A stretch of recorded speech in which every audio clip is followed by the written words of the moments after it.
तो दूसरी तरफ नफरत और गरूर की दीवारें आहिस्ता आहिस्ता बुलंद होना शुरू हो चुकी थीं।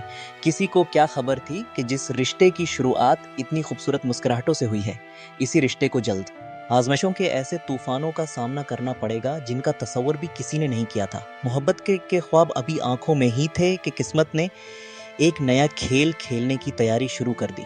सुबह के वक्त घर का माहौल मामूल के मुताबिक था, लेकिन नीला बेगम के चेहरे पर नाराजी साफ झलक रही थी। वो नाश्ते की मेज पर बैठे अपने शौहर से कहने लगे, आखिर कब तक मियाँ बेवी कमरे से बाहर नहीं निकलेंगे?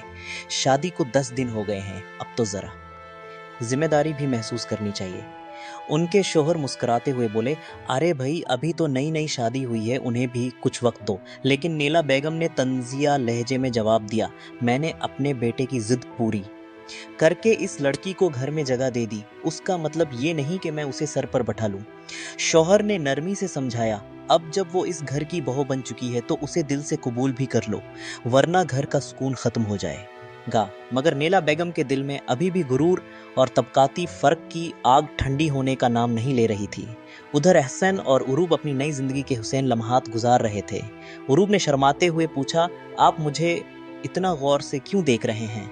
अहसन मुस्कुरा कर बोला, मैं सोच रहा हूँ कि लोग कहते हैं खूबसूरती देखने वाले की आंख में होती है, मगर तुम वाकई इतनी खूबसूरत हो या सिर्फ मुझे ही ऐसी लगती हो?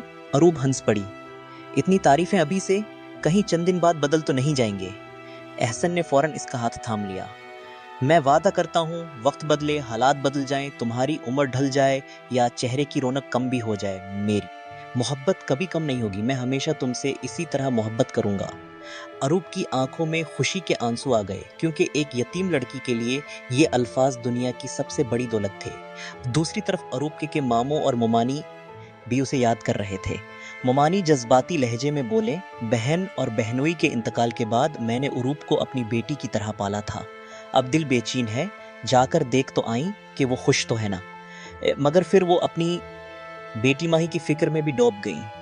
अब माही भी बड़ी हो गई है, इसकी शादी की भी फिक्र करनी चाहिए। माही हंस कर बोली, अमी, आपको हर वक्त सिर्फ शादी ही क्यों याद रहती है?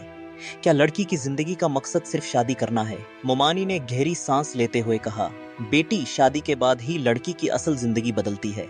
माही ने मुस्कुरा कर जवाब दिया, जिंदगी सिर्फ घर बदलने से नहीं बदलती, किस्मत इंसान खुद भी बदल सकता है। इसी दौरान अहसन ने ऐलान किया कि वो उरूब को लेकर लाहौर जा रहा है, क्योंकि इसके दोस्त ने शादी की दावत दी है।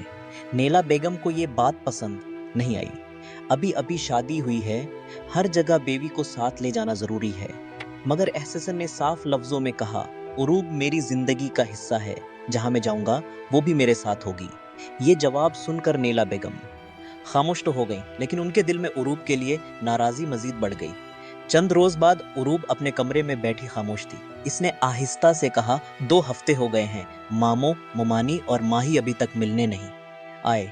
अगर मेरे अम्मी अबू जिंदा होते तो क्या वो भी ऐसे ही करते? एहसन फौरन इसके करीब आ बैठा, खुद को कभी अकेला मत समझना, मैं तुम्हारे माँ बाप की जगह तो नहीं ले सकता, लेकिन इतनी मोहब्बत जरूर दूंगा कि तुम्हें किसी और की कमी महसूस नहीं होगी। उरूब ने नम आंखों से पूछा, वादा? अहसन ने मुस्कुरा कर कहा, हमेशा का वादा। इसी दौरान घर में फराह आई, जो अहसन की कजन और बेहतरीन दोस्त थी। नेला बेगम ने दोबारा दिल का गबार निकालना शुरू कर दिया। मेरी ख्वाहिश थी कि अहसन की शादी तुमसे हो जाती, खानदान भी अच्छा था और रिश्ता भी मजबूत हो जाता।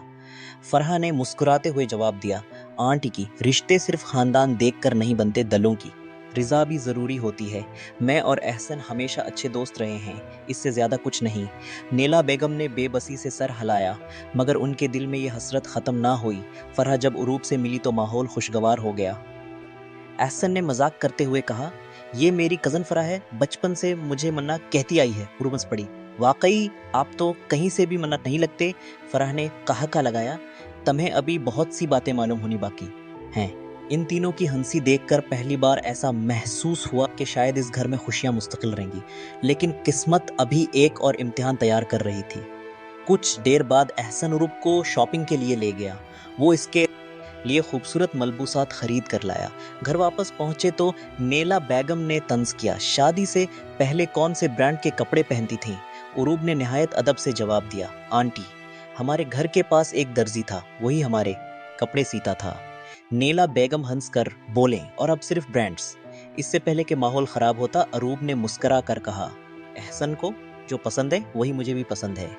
نیلا بیگم کے پاس اس جواب کا کوئی جواب نہ تھا، مگر ان کے دل میں حسد کی آگ مزید بھڑک اٹھی۔ انہوں نے دل ہی دل میں فیصلہ کر لیا کہ وہ اس لڑکی کو کبھی سکون سے نہیں رہنے دیں گی۔ اسی دوران اروب کے ماموں، ممانی اور ماہی پہلی مرتبہ اس کے سسرال پہنچے، مگر نوکروں کی لاپرواہی اور نیلا بیگم کی بے رخی کی وجہ سے انہیں کافی دیر تک انتظار کرنا پڑا۔ ممانی کو یہ بات بہت بری لگی، مگر انہوں نے خاموشی اختیار کی تاکہ بیٹی کے سسرال میں کوئی تلخی پیدا نہ ہو۔ جب اروب دوڑتی ہوئی ان سے ملی تو اس کی آنکھوں میں خوشی چھلک رہی تھی۔ ماموں، آپ لوگ آ گئے، میں آپ سب کو بہت یاد کر رہی تھی۔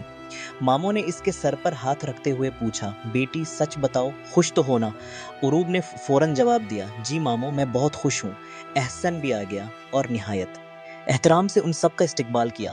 اس کے اخلاق اور محبت بھرے انداز نے ماموں کا دل جیت لیا۔ انہیں یقین ہو گیا کہ اروب واقعی ایک اچھے انسان کے نصیب میں آئی ہے۔ واپسی پر ماہی نے خوش ہو کر کہا، اروب واقعی بہت خوش قسمت ہے۔ ممانی نے گہری سانس لی، اللہ کرے تمہیں بھی ایسا ہی گھر ملے۔ ماہی فوراً بولی، امی ہر بات کا انجام شادی پر کیوں آ کر ختم ہوتا ہے؟ ممانی خاموش ہو گئیں کیونکہ شاید اس سوال کا جواب ان کے پاس بھی نہیں تھا۔ ادھر رات کے وقت احسن اور اروب لاہور جانے کے لیے روانہ ہوئے۔ سنسان سڑک پر گاڑی اپنی رفتار سے چل رہی تھی۔ اروب نے آسمان کی طرف دیکھتے ہوئے کہا، کاش انسان اندھیرے میں بھی آنے والا وقت دیکھ سکتا۔ احسن مسکرا کر بولا، اگر انسان کو اپنا مستقبل پہلے سے معلوم ہو جائے تو شاید وہ آج کی خوشیوں سے لطف ہی نہ اٹھا سکے۔ زندگی ہمیشہ حال میں جینی چاہیے۔ اروب نے دھیرے سے اس کا ہاتھ تھام لیا، پھر وعدہ کریں چاہے کل کچھ بھی ہو ہمارا آج ہمیشہ ساتھ رہے گا۔ احسن نے محبت بھری نظروں سے اسے دیکھا، یہ وعدہ صرف آج کا نہیں پوری زندگی کا ہے۔ مگر قسمت خاموشی سے مسکرا رہی تھی، کیونکہ آنے والے دنوں میں یہی محبت، یہی وعدے اور یہی خوشیاں ایک ایسے امتحان سے گزرنے والی تھیں جہاں ہر رشتہ، ہر احساس اور ہر یقین کو بار بار آزمایا جائے گا، اور شاید یہی آزمائش بھولی سی محبت کی اصل کہانی بننے والی تھی۔